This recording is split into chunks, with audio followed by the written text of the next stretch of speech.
চিনিস না আমি চিনি এখন মারামারি করবো দেশের টিভি দর্শকদের কাছে টক শো খুব জনপ্রিয় অনুষ্ঠান। বিশেষ করে রাজনৈতিক নেতারা হাজির হলে টক শো জমে ওঠে। চলে কথার পিঠে কথা, কখনো ছড়ায় উত্তেজনা।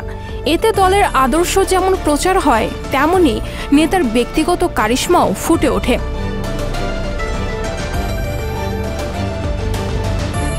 কিন্তু নির্বাচন সামনে রেখে বিএনপি সিদ্ধান্ত নিয়েছে যে দলটি দুটি চ্যানেলের টক শো বর্জন করবে।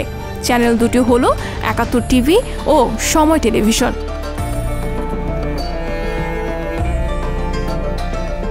এর কারণ হিসেবে দলটি বলছে, এই টেলিভিশন চ্যানেল দুটিতে পক্ষপাতমূলক আচরণ প্রকাশ পাচ্ছে। তাদের মালিকপক্ষ সরকারি দলকে খুশি করতে বিএনপি ও বিশেষ করে দলটির ভারপ্রাপ্ত চেয়ারম্যানের বিরুদ্ধে আক্রমণাত্মক প্রচারণা চালাচ্ছে।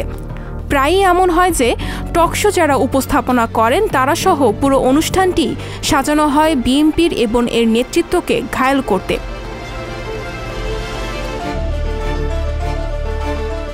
গণমাধ্যম বর্জনের এমন সিদ্ধান্ত বাংলাদেশে এই প্রথম নয়। এর আগে বিএনপি জামায়াত সহ ৪ দলীয় জোটের শাসনামলে এনটিভি, আরটিভি, ইসলামিক টিভি, আমার দেশ পত্রিকা সহ কিছু গণমাধ্যম বর্জন করেছিল তৎকালীন বিরোধী দল আওয়ামী লীগ।